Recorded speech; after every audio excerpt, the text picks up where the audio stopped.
Hey guys, Blue Blade 11 here, and today we're going to be taking a look at some of the recent Shadowverse nerfs that have hit the game update thingo. So we had 6 card changes.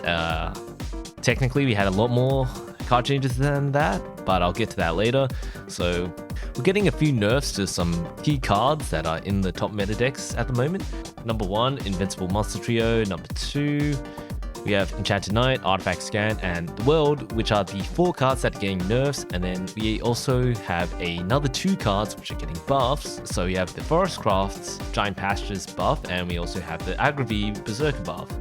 So just a quick rundown: Invincible Monster Trio, stat change nerf, and also a burn nerf, so it's going to be dealing less damage, it's going to be less sticky to the board, it's going to bring down the power of Gremry Shadow a little bit, which is nice because Gremry Shadow is pretty prevalent in the meta at the moment, and it's maybe a bit too strong. These damage changes and number changes also prevent the Path to Perdition OTK happening, and it also means that it's going to take 1 to 2 turns longer for Gremry Shadow to pop off and lethal your face into oblivion, so it gives you a bit of breathing room. It's not going to totally kill the deck, it's still going to be a very viable deck.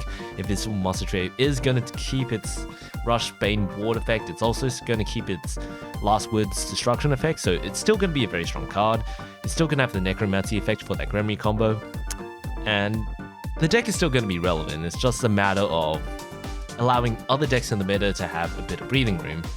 And perhaps the most important change in this entire patch is the world change, where they're increasing the mana cost of the world from 5 play points to 6 play points. So it's going to change Zelgenia into a turn 6 play. Increasing the cost of that from 5 to 6 will not kill the card, but what it will do is allow more aggressive decks like Burn Blood to breathe in the meta, and also give them a bit of room in terms of having their large followers from the previous turn stay on board for a turn longer, which not only will turn around the tides of battles in their favor, but may also help them win the game in games where turn the tempo too much in the favor of the one playing the world. So I like this change, very fair change if I had to put it in more succinct terms, and I look forward to more diversity in the meta with this change. And then we also have a few more changes here with the Enchanted Knight card, which is used in Wardhaven, and Artifact Scan, which is used in Artifact Portal.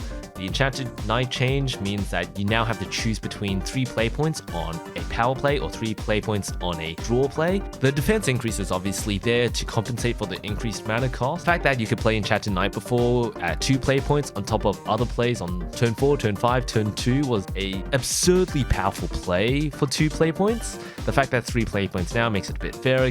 What it should do, along with the Zelgenia change, is give players playing other sorts of decks more room, more leeway in terms of taking tempo back from the Wardhaven player and not getting the game snowballed out of their favor with Sarissas and Anvils. Sarissa and Anvil will still be 2 very powerful cards. I still expect to see Wardhaven as a very powerful player in the meta, but not as powerful as before this nerf. And in regards to the Artifact Scan nerf, I've seen a bit of discussion. The general consensus is that it's a preemptive nerf. Artifact Portal was a very powerful deck in the first few weeks of the rotation meta.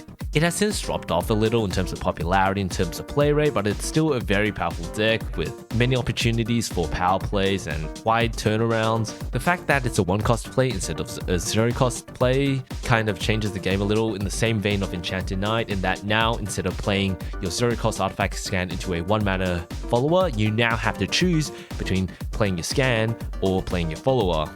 Although having said that, you have to get the follower from the scan anyway. But the point is, it decreases the tempo of Artifact Portal a little bit, giving more leeway for other decks to thrive in the coming meta. Give those kind of decks more breathing room, more leeway in terms of being able to make tempo swings, power plays in those early turns, in those early to mid-game turns that they wouldn't have had before in the previous meta, where these 4 cards offered such powerful plays and options without allowing for counterplay from the opponent in terms of anything.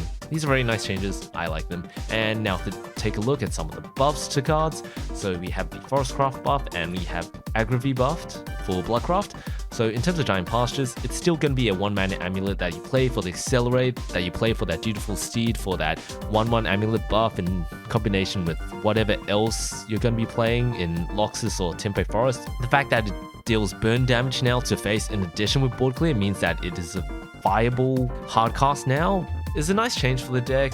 As for the aggro change, it still holds the similar free evolution on Wraith condition from before the change. What they did change was his evolve effect. A very important thing to note is that now it checks for if you have 4 free play points, but it doesn't cost you the effect to use those play points. So it basically locks the secondary evolve effect to a turn 8 play or 8 play point pace. So just in games where you might run a Ramil, I don't know why you would run Ramil in Blood. Maybe you would run it in Wraith Control Blood, I don't know. Maybe a consideration for the future mana, Wraith Blood, or as a splashable card in Bow Ravening Corruption Blood. Turn 8 storm damage, clears your opponent's board. Massive for the deck. In combination with Bow on turn 8, at best you're going to be pushing 12 face damage with Agrafy's storm damage in combination with Bow's draw effect in combination with Ravening Corruption. 12 damage is a lot of damage last time I checked. The fact that Agrafy, oh god, I've been reading it wrong this entire time. The fact that Aragavi is a viable finisher now might push builds of Blood to a more aggressive or more Wraith control oriented version of the build. So definitely a nice change and definitely something to keep track of when you're playing against it, into it in the post-nerf meta. There's going to be less Gremry Shadow, there's going to be less Wardhaven, there's going to be less Artifact Portal, there's going to be less Swordcrafts. There's a lot of decks which use 3 copies of the world, some of them might drop to 2 copies. The more aggressive builds of Amulet Forests or Bloxus Forest without the Loxus, whatever those are, gonna see more of those. Probably gonna see a lot more of the Wraith package used in Bloodcraft builds in the coming days. It will remain to be seen whether we're gonna have Wraith Bloodcraft or we're gonna have Bow Burn Bloodcraft as the premier Bloodcraft archetype in the post-nerf meta, or whether the Aragavi change will even be enough to push Bloodcraft to tier 1. I expect it to be tier 2 at best. And now for the most important part of the video, the nerfs, the big nerfs, the card nerfs, the art nerfs. So this is a huge topic of contention I've seen. My personal take on it is I don't want to be horny, I just want to be happy.